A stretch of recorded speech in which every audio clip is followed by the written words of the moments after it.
حالم از قلم نمرہ احمد۔ وہ اسے سمجھا رہا تھا اور بچی نے نظریں جھکا لی تھیں۔ اس کے ہاتھ ابھی تک ایڈم کے ہاتھوں میں تھے۔ اپنے تاریک کمرے میں بیٹھا ایڈم ابھی تک نیم پلیٹ کو تک رہا تھا۔ چمکتے دھات میں سے ایک اور منظر ابھر کر آ رہا تھا، جیسے کنویں کے پانی میں ہچکولے کھاتا چاند کا عکس ہو۔ وہ ایک ملٹری اعزازات اور کتابوں سے سجا آفس تھا۔ وردی والا باروب شخص مرکزی کرسی پر بیٹھا تھا اور ابرو بھینچ کے ناگواری سے سامنے یونیفارم میں الٹ کھڑے ایڈم کو دیکھ رہا تھا۔ ایڈم کے ہاتھ سیدھے تھے، سر پر کیپ تھی، البتہ آنکھوں پہ سخت دکھ اور بے بسی بھرا غصہ پنہاں تھا۔ اگر میجر بدر کو کوئی اعلیٰ اعزاز مل رہا ہے تو تمہیں اس میں کیا مسئلہ ہے کیپٹن ایڈم؟ میں یہ نہیں کہتا کہ میجر بدر کو اعزاز نہ ملے۔ اس نے ڈریگن کو اس کی جگہ سے ہٹایا تھا، میں مانتا ہوں، مگر سر، اس بچی کو بچانے میں میرا بھی رول تھا۔ مجھے کوئی اعزاز، کوئی انعام، کچھ بھی نہیں مل رہا۔ تم نے انعام کے لیے بچی کو بچایا تھا؟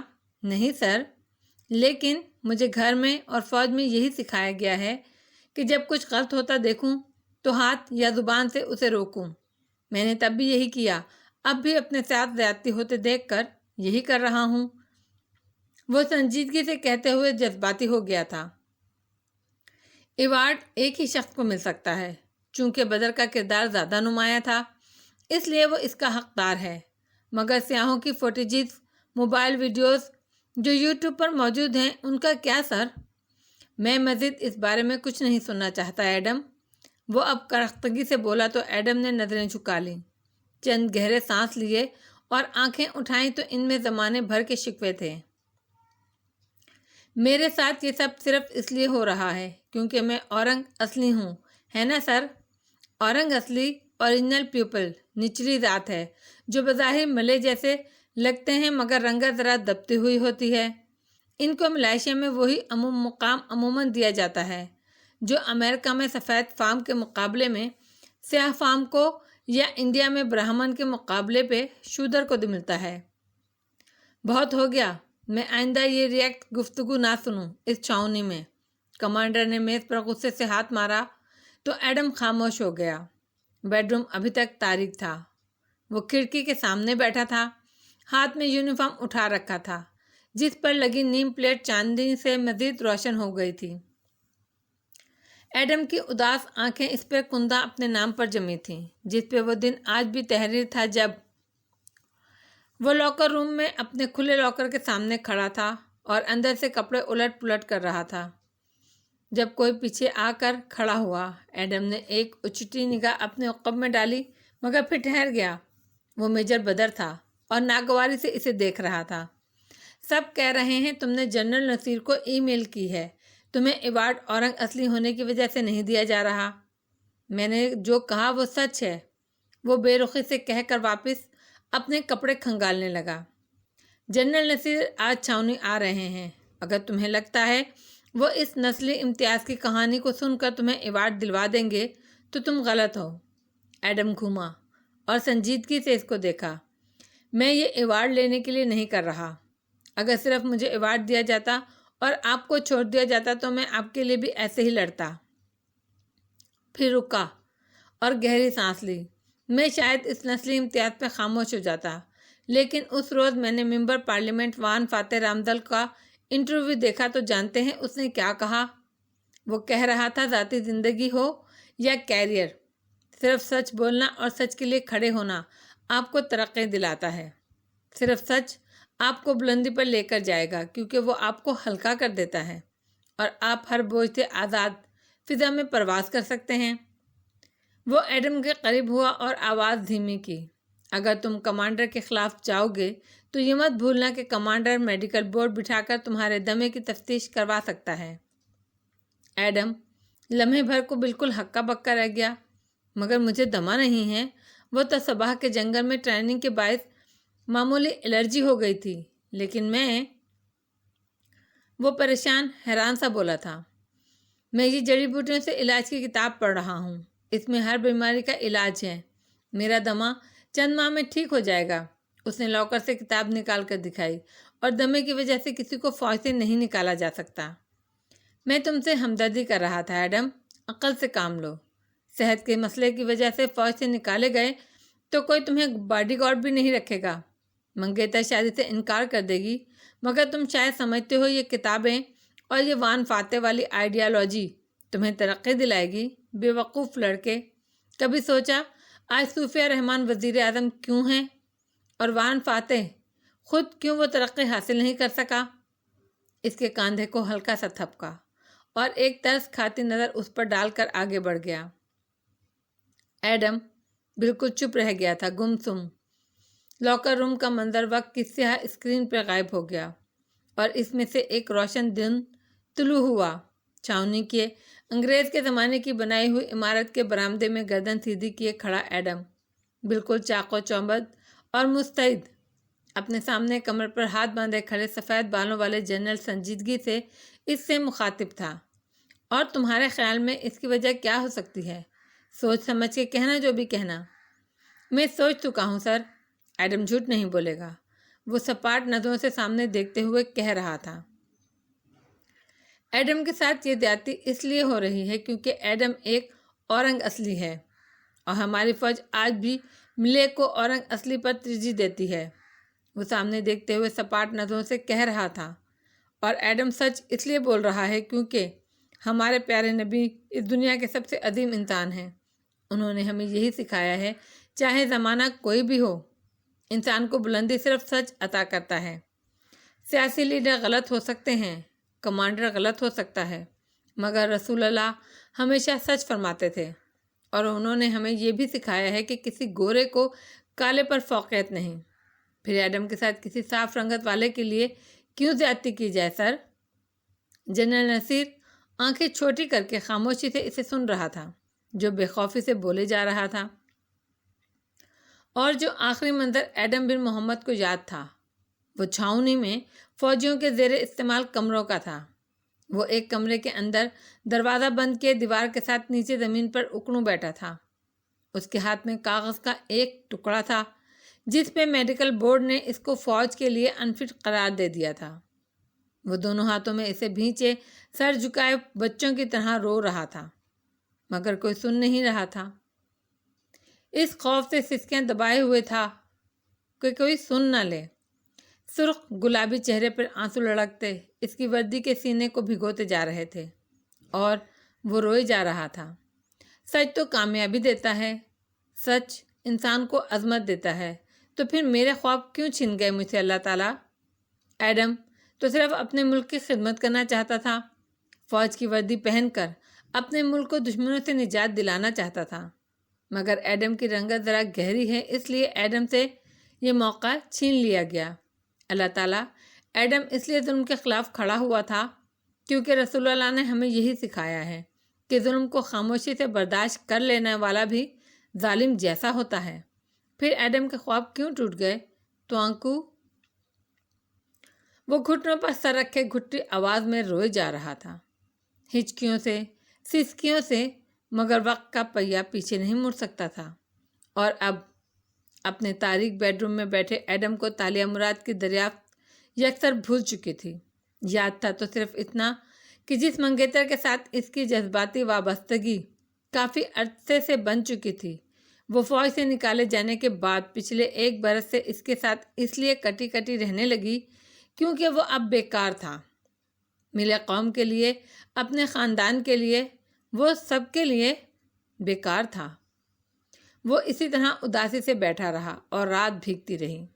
بلی اس کی کھڑکی کے سامنے منڈیر پر بیٹھی اسے دیکھتی رہی اور چاند خاموشی سے چمکتا رہا۔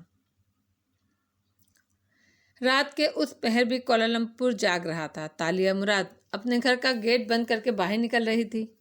اس نے ٹراؤزر کے اوپر ہوڈ والی لمبی شرٹ پہن رکھی تھی اور پیروں میں جوگرز تھے۔ سینے پر بازو لپیٹے وہ گیلی سڑک کے کنارے چلنے لگی۔ تیز تیز نظریں دور سامنے جمی تھیں اور ذہن پیچھے تھا، 7 سال پیچھے۔ 7 سال پہلے لائبریری کے لان میں ایک بینچ رکھا تھا، ہرے گھاس پہ رکھا سرمئی بینچ جس پہ بھاری سی داتن ٹیک لگائے بیٹھی تھی۔ چہرے پہ حیرت اور تحیر لیے وہ منہ کھولے تالیہ کو سن رہی تھی، جو اس کے چاروں طرف چکر کی صورت ٹہلتی ہاتھ ہلا ہلا کر مزے سے اپنا کارنامہ بتا رہی تھی۔ سیاہ لمبو بالوں والی تالیہ کوالالمپور میں گزارے چند ماہ میں ہی خوش خوراکی کے باعث قدرے بھری بھری ہو گئی تھی۔ رف سی اسکرٹ اور اوپر لمبی قمیض پہنے اس کا چہرہ گلابی اور بچوں کی طرح پھولا ہوا لگتا تھا۔ آنکھوں میں چمک تھی اور لبوں پہ شرارتی مسکراہٹ۔ پرسوں میں سوچ رہی تھی سمی کے ساتھ میں کتنا برا کرنا چاہتی ہوں، بدلہ وغیرہ، تو میرا دل چاہا میں اس کا ای میل ہیک کر لوں، اس کے سارے راز پڑھ کر دنیا کے سامنے کھول دوں، مگر پھر اس نے شرارت سے چٹکی بجائی۔ مجھے یہ خیال آیا کہ میری طرح کتنے لوگ اپنے ایکس کا ای میل ہیک کرنا چاہتے ہوں گے۔ بس پھر کیا تھا، میں نے ایک fake Facebook I D بنائی اور اشتہار لکھا، ایسے بیجز پر لگا دیا کہ اتنے پیسے دو اور اپنے ایکس کا اکاؤنٹ ہیک کرا لو۔ داتن 2 دن میں 5 لوگ آئے جو اپنے ایکس کی ای میلز پڑھنا چاہتے ہیں۔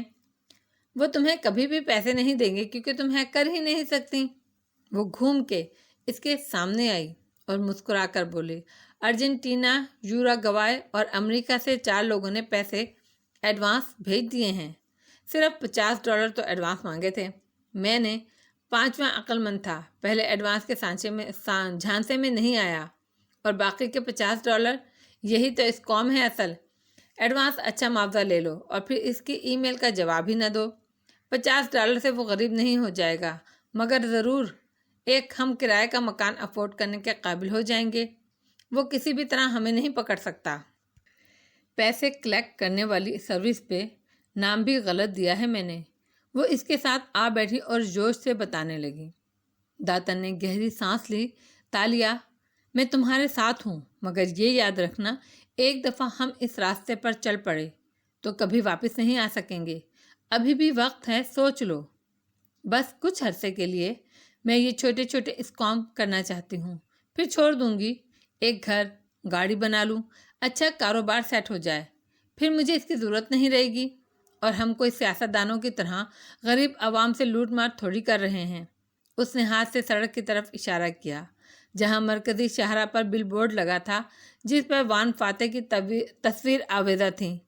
سوٹ میں ملبوس وہ ہاتھ بلند کیے ہوئے تھا، مسکراتا ہوا، روشن چہرہ جس کے ساتھ چند حمایتی نعرے درج تھے۔ میں صرف ان لوگوں سے چند $، لوٹ رہی ہوں جو کسی دوسرے کے ساتھ برا کرنا چاہتے ہیں، یعنی ای میل ہیک کروانا۔ وہ میرے خلاف پولیس میں نہیں جا سکتے کیونکہ جرم کے ارادے میں خود پکڑے جائیں گے، اور اگر وہ اپنے پیسے کی حفاظت نہیں کر سکتے تو وہ اس پیسے کی ملکیت کے اہل ہی نہیں ہیں۔ وہ جذباتی انداز میں دلائل دے رہی تھی۔ میں تمہارے ساتھ ہوں تالیہ، لیکن یہ یاد رکھنا ہم اس کام کو کبھی چھوڑ نہیں پائیں گے۔ وقت آنے پر دیکھیں گے داتن۔ میں پارلر جا رہی ہوں، میری شفٹ کا وقت ہونے والا ہے، تمہاری بریک بھی ختم ہونے والی ہے، آج ہم کھانا باہر کھائیں گے۔ وہ مسکرا کر اٹھی، بیگ کاندھے پر لیا تو داتن پیچھے سے بولی، تمہارے ماں باپ، تمہارا خاندان، وہ تو ملے تھا نا، ملائیشیا کے رہائشی، کیا تم ان کو ڈھونڈنا نہیں چاہتی؟ تالیہ رک گئی، لمحے بھر کے لیے بالکل خاموش ہو گئی، پھر آہستہ سے مڑی تو داتن نے دیکھا نہ وہ پریشان ہوئی تھی نہ جذباتی، اس کی آنکھوں میں اداسی تھی۔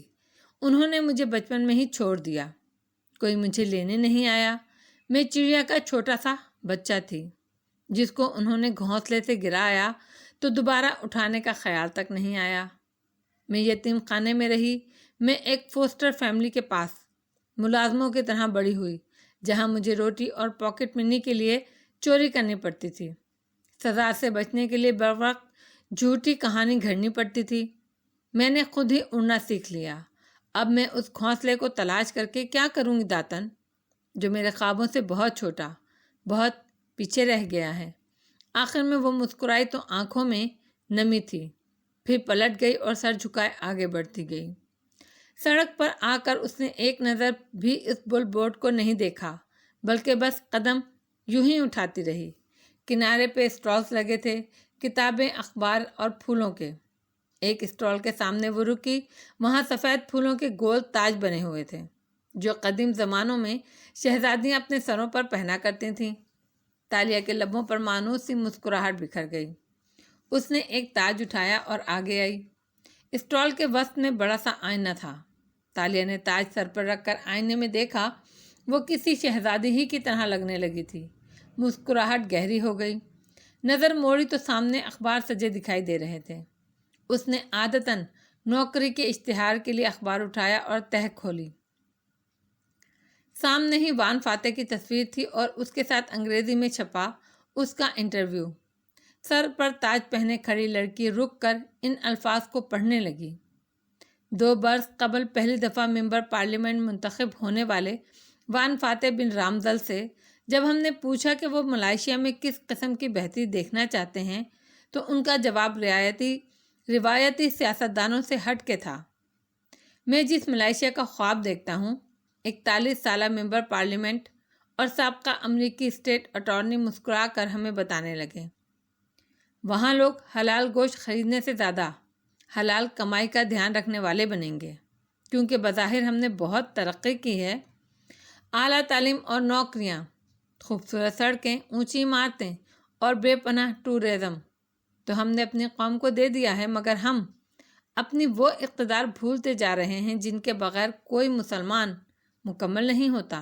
2 چیزیں انہوں نے ہمیں انگلیوں کی وی بنا کر دکھائی، گویا یہ ان کے نزدیک فتح کی واحد وجوہات تھیں۔ 2 چیزیں ہوتی ہیں جو کسی بھی انسان کو دنیا اور آخرت میں کامیاب کرتی ہیں، سچائی اور ایمانداری۔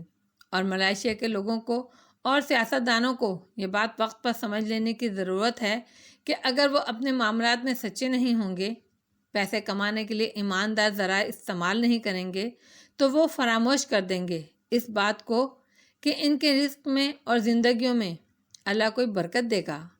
ان کی لالچ بڑھتی جائے گی اور وہ کبھی مطمئن نہیں ہوں گے۔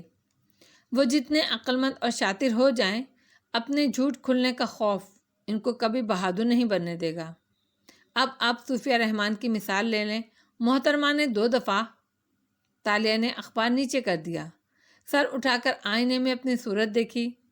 تاج ویسے ہی کھلا کھلا سا لگ رہا تھا، مگر آنکھوں میں اداس سا ہیجان تھا۔ آپ کو کیا چاہیے؟ دکاندار اس کو چناؤ کا کہہ رہا تھا، اخبار یا تاج یا دونوں؟ دونوں ایک ساتھ ایک دل میں نہیں رہ سکتے۔ وہ بڑبڑائی، پہلے اپنے عکس کو دیکھا پھر اخبار کو۔ چند ثانیے کے لیے اس نے سوچا، پھر اخبار دھیرے سے واپس اسٹال پر ڈال دیا۔ مجھے یہ تاج چاہیے، میں اسے چھوڑنا نہیں چاہتی۔ بٹوے سے چند نوٹ نکالے اور سنجیدگی سے دکاندار کی طرف بڑھائے۔ اس نے چناؤ کر لیا تھا، مگر آج رات شہر کی بارونق گیلی سڑک کے کنارے چلتے ہوئے وہ عجیب اداسی کا شکار تھی۔ اس سارے راستے میں وہ تخت و تاج کی تگ و دو میں وہ گھونسلہ تو بھول ہی گیا جس سے وہ گری تھی۔ بچپن میں اس سے شکوہ ہوتا تھا، نوعمری میں نفرت ہوتی گئی اور پھر بیزاری میں بدل گئی۔ آخر میں اپنی حیثیت ہی وہ کھو بیٹھی، جیسے برف کو پکڑے پکڑے انگلیاں سن ہو جاتی ہیں۔ اس کی طرف سے تالیہ کا دل بھی سن ہو گیا تھا، بے حس ہو گیا تھا۔ مگر آج اس نے اپنے باپا کو دیکھا تھا، وہ چابی تیار کر رہے تھے اور دل نے کہا تھا اس رشتے میں تخت و تاج سے زیادہ کشش تھی۔ وہ مشکل میں تھے، کسی ایسی مشکل میں جس کے باعث وہ اسے بچانے نہیں آ سکے تھے۔ وہ بھی تو ان کو بچانے نہیں گئی۔ وہ سب کچھ بھول گئی، کوئی ایسے بھی بھولا کرتا ہے کیا؟ سڑک کے وسط میں پھولوں کی چوڑی سی باڑ بنی تھی، دونوں اطراف کی سڑکوں کو کاٹ رہی تھی۔ وہ اس کے سرے پر سخت جگہ پر بیٹھ گئی اور چہرہ ہتھیلیوں میں گرا لیا۔ میرا بھی کوئی گھر تھا، بے خودی کے عالم میں خالی نظروں سے سامنے دیکھتے ہوئے وہ بڑبڑائی۔ میرا کوئی خاندان تھا، یا شاید اب بھی ہو۔ وہ چونکی۔ 17 سال ہی تو گزرے ہیں، خاندان والے زندہ ہوں گے۔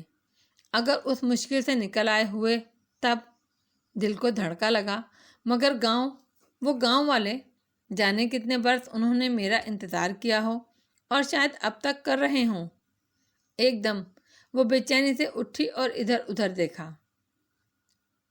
وہ شاہراہ کے وسط میں پھولوں کے ساتھ بیٹھی تھی، ارد گرد چاروں طرف سڑکیں جاتی دکھائی دیتی تھیں۔ وہ ایڑیوں پر گھوم گئی۔ کون سا راستہ تھا اس کا؟ کچھ معلوم نہیں تھا۔ مجھے اپنے خوابوں کو سمجھنا ہے، مجھے اس سکے کو ڈھونڈنا ہے، مجھے چابی کو مکمل کرنا ہے۔ ٹریفک کے رش اور شور میں وہ زور زور سے خود سے بول رہی تھی۔ مجھے اس چابی کے ذریعے تاشا کا خزانہ ڈھونڈنا ہے اور پھر اس خزانے سے اپنے گاؤں اور اپنے خاندان والوں کی مدد کرنی ہے۔ وان فاتح کہتا ہے میری کامیابیاں کیا ہیں؟ میں اسے بتانا چاہتی ہوں، میں چور اور جھوٹی سہی، میں بہت بری سہی، مگر اچھے لوگوں کے ساتھ برے ہوتے نہیں دیکھ سکتی۔ مجھے اپنے گاؤں کو ڈھونڈنا ہے، مجھے اپنے خوابوں کا تعاقب کرنا ہے۔ بالآخر اسے ایک منزل نظر آنے لگی تھی، ایک مقصد، ایک ٹارگٹ۔ ایک عزم کے ساتھ اس نے ہٹ چہرے پر گرائی، جیبوں میں ہاتھ ڈالے اور اٹھ کر سڑک کے کنارے چلنے لگی۔ اب اس کا ذہن پرسکون اور رخ گھر کی طرف تھا۔ آج اس نے پھولوں کو دیکھا تک نہیں تھا۔ وان فاتح کی رہائش گاہ پہ بھی بارش تھم چکی تھی، سارا گھر پانی سے نہایا ہوا تھا۔ ایسے میں وہ ابھی تک اسٹڈی میں بیٹھا تھا، پیچھے کو ٹیک لگائے بظاہر پرسکون لگ رہا تھا، مگر جیسے کھڑکی کے شیشے پہ گدلے پانی کی لڑیاں نشان جما رہی تھیں، اس کی سوچیں بھی ایسی ہی دھندلی ہو رہی تھیں۔ میرا اگلا کارڈ کیا ہوگا؟ مگر میرے پاس کوئی کارڈ بچا ہے کیا؟ اس نے سر جھٹکا۔ خیر، کارڈ بہت سے ہوتے ہیں، میں ان لوگوں کے سامنے کبھی نہیں جھکا۔ کوئی وان فاتح کو کنٹرول نہیں کر سکتا، نہ پہلے کر سکا ہے۔ اشر کے ساتھ بھلے ساری دنیا آ کھڑی ہو، مجھے گرا نہیں سکتا۔ وہ ہارتے وہ ہیں جو ہار مان لیتے ہیں۔ اشر سمجھتا ہے جد و جہد کے لیے، سیاسی طاقت حاصل کرنے کے لیے بے پناہ پیسہ اور تعلقات ضروری ہیں۔ سالوں کی محنت، لوگوں کو خوش کرنا اور اشتہار بازی کی مہم، یہ سب انسان کو مقصد تک لے جاتی ہے۔ عیش نہیں جانتا، عظیم مقاصد کے لیے عظیم قربانی بھی دینا پڑتی ہے۔ میں نے اس سفر میں آریانہ کو کھویا ہے، اشر نے کیا کھویا ہے؟ اس نے میز کے کنارے رکھا فوٹو فریم اٹھایا۔ اس میں ننھی سی آریانہ ہیلمٹ پہنے گھوڑے پر بیٹھی دکھائی دے رہی تھی، ہنستی ہوئی، تھوڑی اٹھی ہوئی تھی اور سامنے سے 2 دانتوں کا خلا دکھائی دے رہا تھا۔ یہ اس دن کی تصویر تھی جب آریانہ کھوئی تھی، اور کوئی نہیں جانتا تھا کہ آریانہ کے ساتھ اس روز کیا بیتی تھی۔ اسرا بھی نہیں، سوائے وان فاتح کے کوئی نہیں جانتا تھا، کوئی بھی نہیں۔ دل کے اس کونے میں جہاں پہلی اولاد کا نام کا خانہ ساری عمر کے لیے وقف ہو جاتا ہے، ڈھیر سارا درد اٹھا تھا۔ اس خانے کو کوئی پر نہیں کر سکتا۔ اولاد چلی جائے تو بھی وہ خانہ ویران سوگوار رہتا ہے۔ کسی بھی قسم کی خانہ پوری کا انتظار کیے بغیر صبر بھی آ جاتا ہے، ڈپریشن کا فیز بھی نکل جاتا ہے، آدمی مضبوط ہو کر آگے بھی بڑھ جاتا ہے، مگر رات کو سونے سے پہلے، نیند کی وادی میں ڈوبنے سے پہلے، پلک جھپکنے سے پہلے وہ خانہ ہر رات پکارتا ہے۔ وہ غم کبھی نہیں جاتا۔ شکل بدل جاتی ہے، کیفیت ڈھل جاتی ہے، مگر واللہ وہ غم ساتھ نہیں چھوڑتا۔ اگر میں اب ہار مان گیا تو سمجھو آریانہ کی قربانی رائے گا گئی۔ پھر اس نے گہری سانس لی، فریم واپس رکھا اور موبائل اٹھایا۔ چند لمحوں بعد وہ فون کان سے لگائے۔ جب یہ الفاظ ادا کر رہا تھا تو چہرے کی مسکراہٹ سچی اور اطمینان اصلی تھا۔ عبداللطیف، میں نے ذرا سے شانے اچکائے، میں نے اشر کے تالاب میں کنکر پھینکے ہیں اور وہ کنکر کافی بڑے ہیں۔ نہیں، پریشانی کس بات کی؟ وہ ہلکا سا ہنسا۔ تمہیں معلوم ہے سیاست تھرل کے ساتھ اور بھی دلچسپ ہو جاتی ہے۔ تم اگلے کچھ دن کے واقعات بہت انجوائے کرو گے۔ پھر دوسری طرف کچھ سن کر رکا اور سوچتے ہوئے چہرے کی لو کو انگلی سے رگڑا۔ میں صرف اشر کو مصروف کر رہا ہوں۔ وان فاتح دنیا کو مثبت سوچ سے دیکھتا ہے۔ مجھے تو اپنا اور ملائیشیا کا مستقبل بہت روشن نظر آ رہا ہے۔ وہ جتنی چالیں چل لیں، میرے ہاتھ کوئی نیا کارڈ لگ ہی جائے گا۔ فی الحال میں صرف ایک جگہ مار کھا سکتا ہوں، اور وہ ہے فنڈز کی کمی۔ مجھے پیسے چاہیے ہیں۔ نہیں، میں امیر دوستوں کے عطیات قبول نہیں کر سکتا، نہ قرض لینا چاہتا ہوں۔ نہیں، مجھے اپنی بیوی کے پیسے بھی نہیں چاہیے۔ میں ملاقہ والا گھر بیچنے کے بارے میں سوچ رہا ہوں۔ ہاں، اس بارے میں کوشش کرو۔ وہ عبداللطیف کا جواب سن کے ہنسا۔ نادر اور قیمتی ہے تو کیا ہوا؟ میرے باپ کا گھر ہے، مجھے وہ بیچنا ہی پڑے گا، سوائے اس صورت میں کہ کوئی خزانہ ہاتھ لگ جائے، میرے جو پارٹی چیئرمین الیکشن کا مسئلہ حل کر دے، ورنہ کل سے ہم اس گھر کو بیچنے کی تیاری کریں گے۔ مطمئن اور روشن آنکھوں کے ساتھ وہ ٹیک لگائے خوشگوار انداز اور بے فکری سے مستقبل کا لاہ عمل طے کر رہا تھا۔ اپنے اندھیرے کمرے میں بیٹھا ایڈم ابھی تک یونیفارم کو اداس نظروں سے دیکھ رہا تھا۔ ایڈم فاطمہ کو نہیں چھوڑ سکتا، اس نے تکلیف سے خود سے کہا تھا۔ وہ واحد لڑکی ہے جس سے میری برسوں سے جذباتی وابستگی ہے، مگر ایڈم اس کو نہیں چھوڑے گا۔ اس نے بند مٹھی سے آنکھیں رگڑیں۔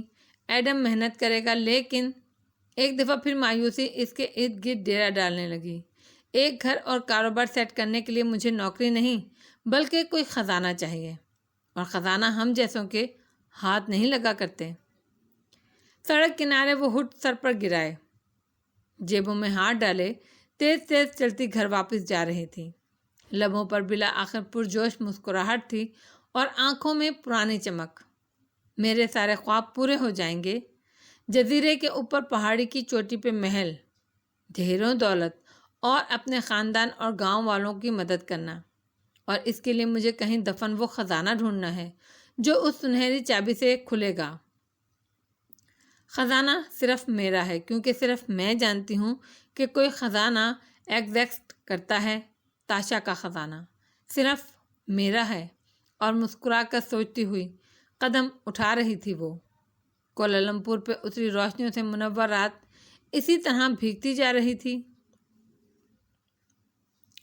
اگلی صبح کی روشنی جب پھیلی تو سورج نے وان فاتح کی رہائش گاہ کے لان میں ایڈم کو سوچ میں ڈوبے بیٹھے دیکھا۔ وہ گاہے بگاہے کلائی پہ بندی گھڑی میں دیکھتا، کیونکہ فاتح کے جاگنگ سے واپس آنے پر اس کو الرٹ ہو جانا تھا۔ کچن میں ملازموں کی ٹھک ٹھک شروع ہو چکی تھی اور یقیناً بچے اور اسرا ناشتہ کر رہے تھے۔ تبھی گیٹ کھلنے کی آواز آئی تو وہ ہڑبڑا کر اٹھا، مگر نو وارد فاتح نہیں تھا۔ پرس پر کوہنی ڈالے وہ اندر چلی آ رہی تھی، سنہری بالوں اونچی پونی میں باندھے، سن گلاسز سر پر ٹکائے، وہ سفید پینٹ کے اوپر گھٹنوں تک آتی فراک نما شرٹ میں ملبوس تھی، جو ملے لڑکیاں شوق سے پہنتی تھیں۔ مسکراتے ہوئے چنگم چباتی وہ اپنے گارڈ سے کچھ کہہ رہی تھی۔ ایڈم کے ہبرو بھیج گئے، یہ اتنی صبح کیسے؟ مگر گارڈ اس کی آمد سے باخبر دکھائی دیتا تھا، اسی لیے اس کو اندر لے آیا۔ وہ مسکرا کر آگے بڑھی، پورچ کے وسط تک پہنچی کہ دروازہ کھلا اور اندر سے اسرا آتی دکھائی دی۔ دونوں بچے اس کے ساتھ تھے، اسکول کے لیے تیار۔ اسرا خود بھی کوٹ اسکرٹ پہنے، گردن میں موتیوں کی لڑی اور بالوں کا جوڑا باندھے تیار لگ رہی تھی۔ تالیہ کو دیکھ کے ایک دم رکی، آنکھوں میں جیسے اوہ والے تاثرات ابھرے۔ تالیہ تم آ گئیں؟ انداز کو معزز خوانا بناتے ہوئے وہ تیزی سے اس کی طرف آئی۔ تالیہ نے ناسمجھی سے اسے دیکھا۔ السلام علیکم مسز اسرا، آپ کہیں جا رہی ہیں؟ مجھے لگا آپ نے رات ڈنر پر میرے فیور مانگنے کو سنجیدگی سے لیا تھا۔ وہ اداس ہو گئی اور پھر چہرہ بجھ گیا۔ سنجیدگی سے لیا تھا تو حامی بھری تھی کہ تم میرا پورٹریٹ بناؤ گی جس کو ہم نیلامی پہ رکھیں گے۔ وہ نرمی سے کہتی اس کے مقابل آ رکی، مگر میرے بچوں کو ہنگامی پیرنٹس ٹیچر میٹنگ کی کال آ گئی ہے، صرف تھوڑی دیر کے لیے مجھے جانا ہوگا۔ تالیہ کے کاندھے ڈھیلے پڑ گئے، وہ مایوس نظر آنے لگی۔ میں اسے کوئی کمپین پرومس سمجھوں مسز اسرا؟ الیکشن سے پہلے مہم کے دوران کیے گئے وعدوں کو کمپین پرومس کہا جاتا ہے، جو اکثر یہ کہہ کر پورے نہیں کیے جاتے کہ وہ محض کمپین پرومس سے اور صرف کمپین کے لیے کیے گئے تھے۔ ہرگز نہیں تالیہ، خوش دلی سے مسکراتے ہوئے اسرا نے اسے تسلی دی۔ میں ابھی واپس آ جاؤں گی، تم تب تک خود کو گھر میں کمفرٹیبل کر لو اور اپنا پینٹنگ کا سامان سیٹ کر لو۔ اوکے، تالیہ جیسے اداسی سے مسکرائی۔ اسرا کار کی طرف آئی تو اس نے پکارا، کیا میں آپ کا پورٹریٹ بنانے کے لیے اپنی مرضی کی جگہ ڈھونڈ سکتی ہوں گھر میں؟ ڈرائیور دروازہ کھولے کھڑا تھا۔ اسرا نے بیٹھتے بیٹھتے مسکرا کے شیور کہا اور سن گلاسز آنکھوں پر لگائے۔ بچوں نے کار میں بیٹھتے وقت تالیہ کو مانوسیت بھری مسکراہٹ سے ہاتھ ہلایا تو اس نے بھی مسکرا کر جواباً بازو لہرا دیا۔ کار زن سے باہر نکل گئی اور تالیہ ان کو جاتے دیکھتی رہی۔ ادھر کار گیٹ سے نکلی، ادھر وہ ایڑیوں پر گھومی اور تحکم سے لان میں کھڑے ایڈم کو انگلی سے اشارہ کر کے اپنی طرف بلایا۔ تم ادھر آؤ۔ وہ پورچ میں کھڑی تھی، ایڈم لان میں تھا۔ پھر رات میں وہ اس کی حقیقت سے بھی واقف ہو چکا تھا کہ وہ جھوٹی لڑکی ہے، پھر بھی اتنے فاصلے اور دل کے میل کے باوجود کوئی روب سا تھا اس میں جو وہ تابع داری سے چلا آیا۔ جی چیتالیہ، میری کار کی بیک سیٹ پہ جو باکسز رکھے ہیں وہ لے کر میرے ساتھ آؤ اور کار کو اندر پارک کر دو۔ کار کی چابی اس کی طرف بڑھاتے ہوئے اس کی آنکھوں میں دیکھ کر بولی۔ مگر میں وان فاتح کے انتظار میں بیٹھا تھا، ان کو فوراً کچھ چاہیے ہوتا ہے اور باکسز کے اوپر ایک پاؤچ میں برشز ہوں گے، وہ لانا مت بھولنا، بے نیازی سے کہہ کر وہ گھوم گئی۔ ایڈم کو برا نہیں لگا، حالانکہ لگنا چاہیے تھا۔ کوئی بھی امیر زادی اور اوپر سے طرح دار لڑکی جو روح بدل کر آئی تھی اسے یہ حکم دے گی تو وہ لازماً برا منائے گا، مگر اس نے نہیں منایا۔ کچھ تھا جو اس امیر زادی میں، جو اس کے اوپر چڑھے ملمے کے باوجود فطری اور عام لوگوں جیسا تھا۔ ایڈم نے چابی تھام لی اور گیٹ کی طرف چلا گیا۔ آج میں وان فاتح صاحب سے ضرور بات کروں گا، جو بھی ہے اس لڑکی کا پول کھلنا چاہیے۔ ایڈم سامان اٹھائے اندر آیا تو وہ ڈرائنگ روم میں بڑے صوفے پر بیٹھی تھی، ٹانگ پر ٹانگ جمائے۔ وہ جوس پیتے ہوئے گردن پھیر کر اطراف کا جائزہ لے رہی تھی، جس سے اس کی اونچی پونی جھول رہی تھی۔ ایڈم نے چیزیں سامنے دھر دیں، تالیہ آگے کو جھکی اور ایک نیلا شاپنگ بیگ اٹھا کر جس میں کچھ کپڑے جھلک رہے تھے، یہ تم لے جاؤ۔ وہ چونکا، پھر حیرت سے بیگ کو دیکھا۔ میں اس کا کیا کروں گا چیتالیہ؟ تالیہ نے جوس کا گھونٹ بھر کر گلاس نیچے کیا اور اس کی آنکھوں میں دیکھ کر مسکرائی۔ نور کو دے دینا، کہنا تالیہ نے بھیجے ہیں پاکستان سے۔ اب جو وعدہ اس سے کر آئے ہو اس کو سچا تو ثابت کرنا ہوگا نا۔ اور ایڈم بن محمد برف کا بت بن گیا، ہکا بکا شل گویا سانس تک رک گیا ہو۔ اس کو اتنی جلدی کیسے پتہ چل گیا؟ اوہ پور تھنگ، تالیہ افسوس سے سر ہلا رہی تھی۔ تمہیں لگا تھا تم جیسن بورن بن کر وہاں جاؤ گے اور مجھے معلوم نہیں ہوگا؟ میری دو آنکھیں میری گردن کے پیچھے بھی لگی ہیں ایڈم۔ میرے بارے میں سوال مجھ سے پوچھو تو زیادہ بہتر ہوگا۔ جوس کا گلاس رکھ کر وہ اٹھی اور مسکرا کر شل ہوئے ایڈم کو دیکھا۔ اور سنو، کوئی بھی بے وقوفی کرنے سے پہلے میری طرح کی کہانی ضرور سن لینا، یہ نہ ہو کہ بعد میں تمہیں وان فاتح کے سامنے شرمندہ ہونا پڑے۔ میری بات کے مقابلے میں وہ تمہاری بات کی کوئی اہمیت نہیں رکھیں گے، یہ یاد رکھنا۔ باتھ روم کس طرف ہے؟ شل سے کھڑے ایڈم نے مکان کے انداز میں کونے میں بنے گیسٹ روم کی طرف اشارہ کیا تو تالیہ سیدھی اس طرف چلی گئی۔ اسرا کی میٹنگ والی ٹرک کام کر گئی۔ کچھ دیر بعد وہ سنک کے سامنے کھڑی اپنے عکس کو دیکھتی فون پر کہہ رہی تھی، میں نے کہا تھا نا، 2-4 مائیں اسکول فون کر کے کہیں گی کہ اسرا کا بیٹا کلاس میں سیاسی پمفلٹ تقسیم کر رہا ہے تو صبح صبح اسرا کو بلوا لیا جائے گا۔ پکا کام کیا ہے، گھنٹے سے پہلے اسرا بیگم فارغ نہیں ہوں گی۔ تم تب تک سکے کو ڈھونڈ لو اور سنو۔ داتن ساتھ میں کچھ کھا بھی رہی تھی، ایک دم یاد آنے پر بولی، ایڈم کو کچھ کیا؟ میں نے تمہیں بتایا تھا نا، میرے آدمی نے کہا ہے کہ وہ رات میں، ہاں اس کو میں نے الجھا لیا ہے، کچھ بھی کرنے سے پہلے امید ہے مجھ سے بات کرے گا۔ تمہیں کیسے پتہ چلا؟ کیونکہ کچھ لوگ لیڈ کرنے کے لیے ہی ہوتے ہیں، کچھ لیڈ ہونے کے لیے۔ ایڈم دوسری طرح کے لوگوں میں سے ہے۔ تم بتاؤ، وائی فائی کو جام کر دیا؟ وہ بے چینی سے پوچھ رہی تھی۔ ہاں، گھر میں ذرا سا فاصلے پر ہی ہوں میں، وائی فائی جام ہو چکا ہے، اب گھر کے کیمرے کام نہیں کریں گے۔ کیمرے صرف انٹرس اور ڈرائنگ روم میں ہیں، پرائیویسی کے باعث ہر جگہ کیمرے نہیں لگے۔ اچھا اب میں اوپر جا رہی ہوں، سرگوشی میں کہہ کر اس نے فون رکھ لیا۔ کچھ دیر بعد وہ لاؤنج کی سیڑھیاں چڑھتی دکھائی دیتی تھی، سر جھکا کے موبائل کے بٹن بھی دبا رہی تھی، مصروف اور موڈی انداز۔ اسی طرح اوپر چلی گئی۔ ملازم خاموش رہے۔ فاتح کا ایک انٹرویو چند ماہ پہلے اس کی اسٹڈی میں لیا گیا تھا۔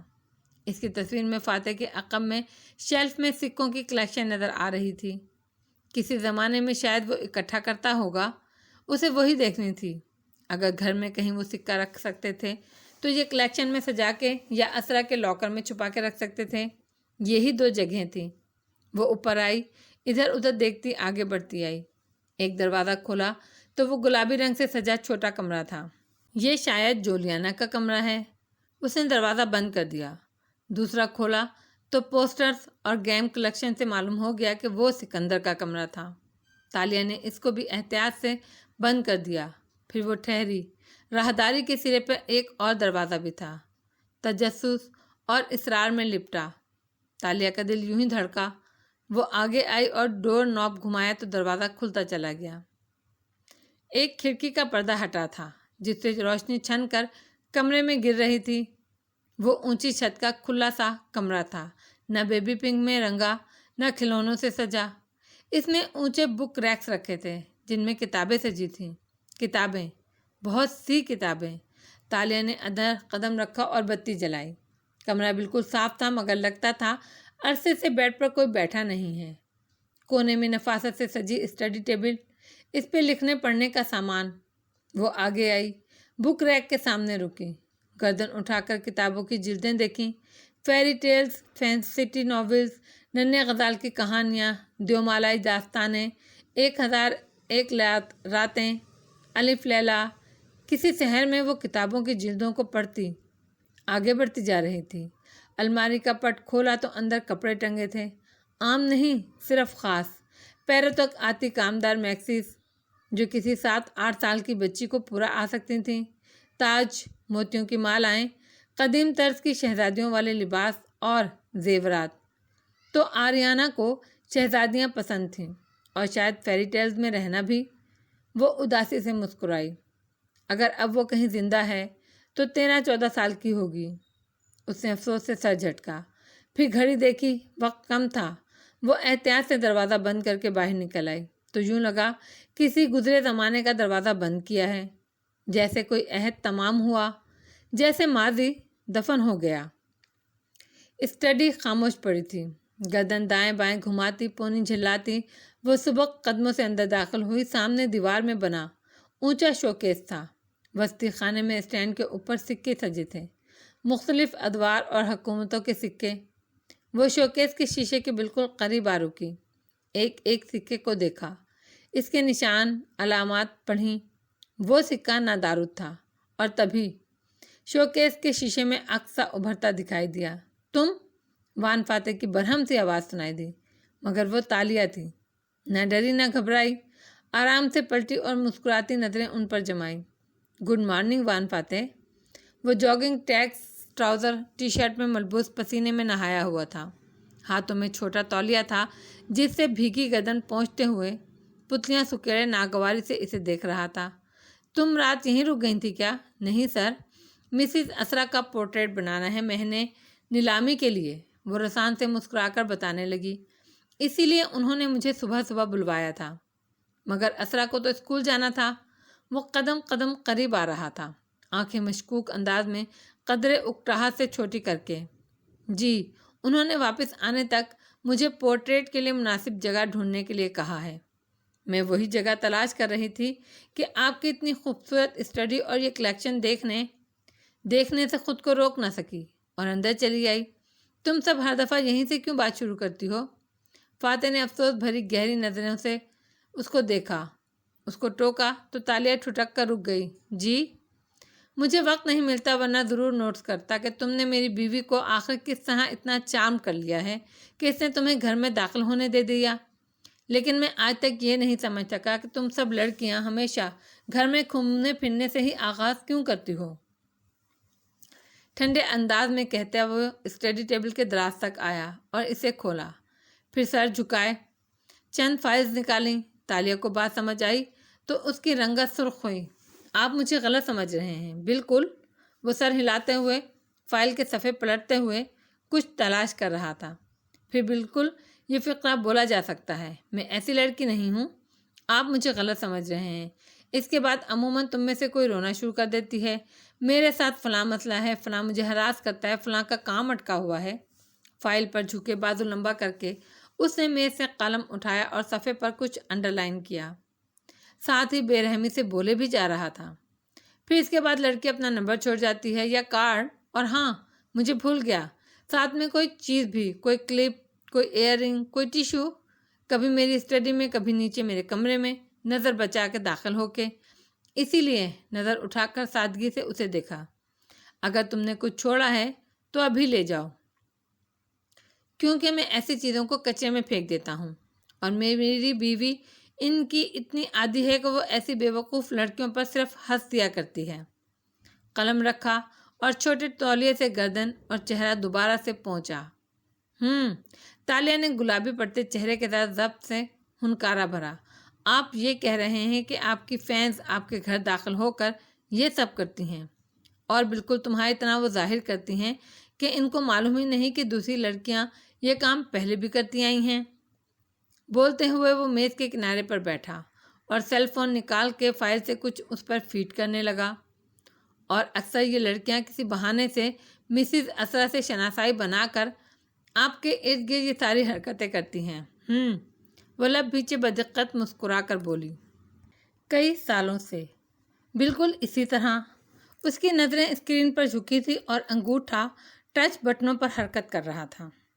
تالیہ کی گردن میں گلٹی سی ڈوب کر معدوم ہوئی، آنکھیں سرخ گلابی پڑنے لگی تھیں، مگر وہ سیدھی کھڑی رہی، گردن کڑائے رکھی۔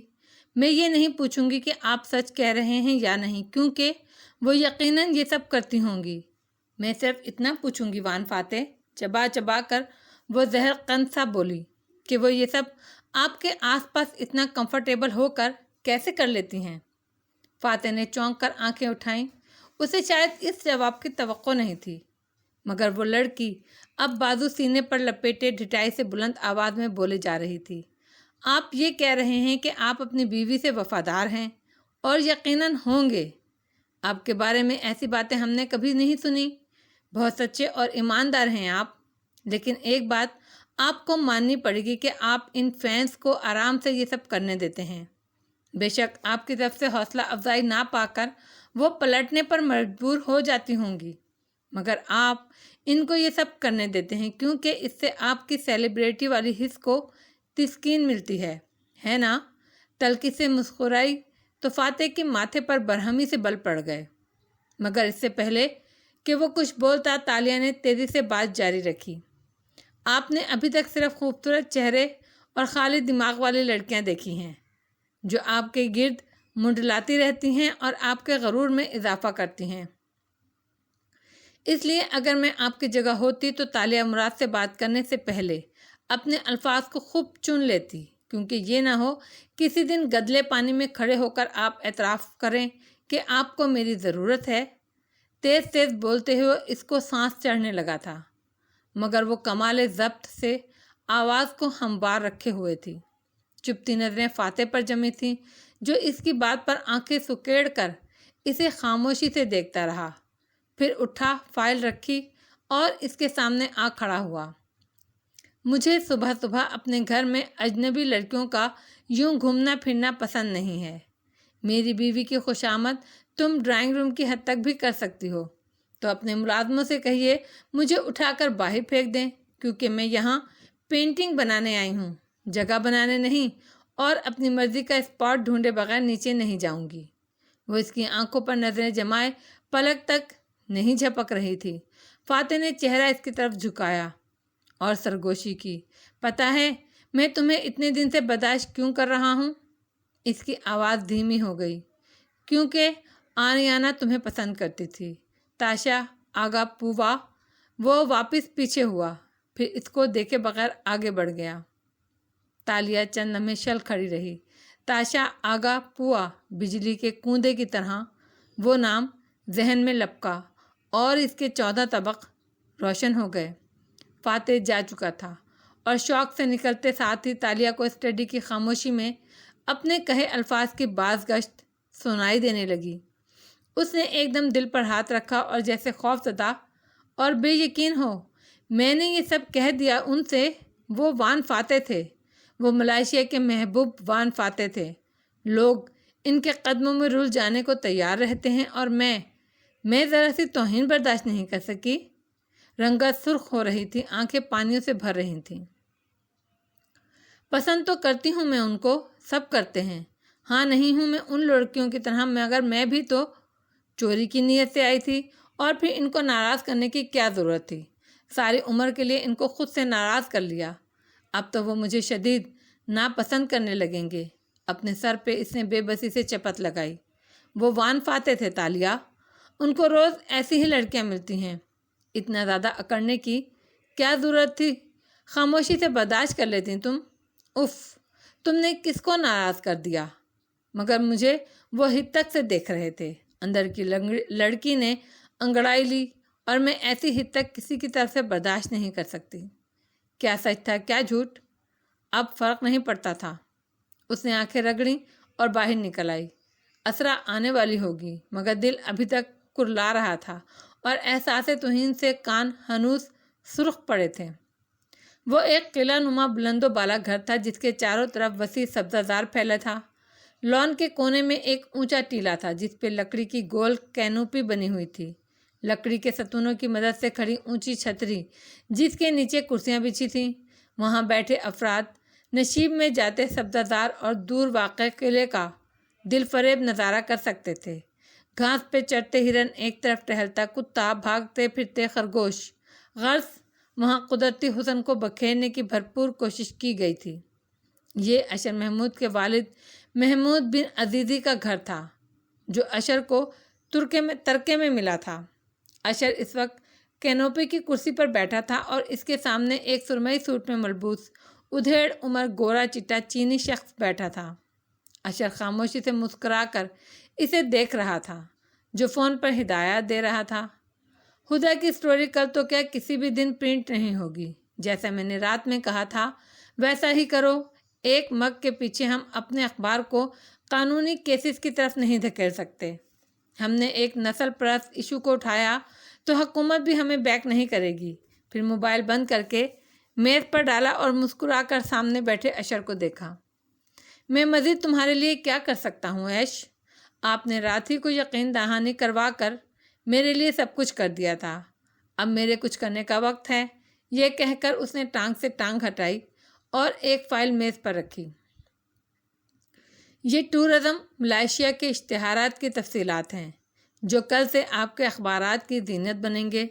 بادل زور سے گرجے اور پل بھر میں ٹپ ٹپ قطرے برسنے لگے۔ یہ حکومتی اشتہار ہیں اور میں اپوزیشن میں بیٹھا ہوں، جانتا ہوں، لیکن میرے دوست ہر جگہ ہوتے ہیں۔ چینی صاحب مسکرائے اور فائل کے صفحات دلچسپی سے پلٹنے لگے۔ اشر نے گردن موڑ کر دیکھا۔ بارش ترار تر برس رہی تھی اور کنوپی کی چھاتا کے کنارے سے پانی نیچے لڑک رہا تھا۔ ہرن قلانچے بھرتے آشیانے کے لیے بھاگ رہے تھے۔ کتا قلعے کی طرف دوڑا۔ پل بھر میں سارا منظر جل تھل ہو گیا تھا۔ میرا خوبصورت ملائیشیا، وہ ستائش سے مسکرایا، اور یہ ملک میں کسی کے حوالے نہیں کروں گا۔ روزانہ کی بنیادوں پر آدھے صفحے کے اشتہارات، وہ بھی فرنٹ پیج پہ۔ زبردست اشر، اخبار مالک نے خوشگوار حیرت سے ابرو اٹھائے۔ اور یہ سرکاری اشتہارات ہیں، پیسہ سرکاری خزانے سے جائے گا، کسی کو میرے اور آپ کے تعلق پر شک نہیں ہوگا۔ وہ بینچ کی پشت پر بازو پھیلائے اطمینان سے بتا رہا تھا، لیکن آپ کو ایک اور کام بھی کرنا ہوگا۔ چینی صاحب نے چونک کر اینک کے پیچھے سے آنکھیں اٹھائیں۔ اور وہ کیا ہے؟ جس صحافی نے خبر لگانی چاہی تھی اس کو نوکری سے نکال دیں۔ وہ کیوں؟ اخبار مالک ٹھٹک گئے، کیونکہ کل کو وہ اگر کسی دوسرے اخبار کا رخ کرے تو ہم یہ کہہ سکیں کہ اس نے یہ سب صرف اور صرف اپنے چینی مالک کو خود کو نوکری سے نکالنے کی وجہ سے کیا ہے۔ تعصب، مسکرا کر ہلکے سے شانے اچکائے تو چینی صاحب کے اعصاب ڈھیلے پڑے اور ہونٹ مسکرا اٹھے۔ میں سمجھ گیا۔ اشر نے دوبارہ سے گردن موڑ کر پیچھے دیکھا۔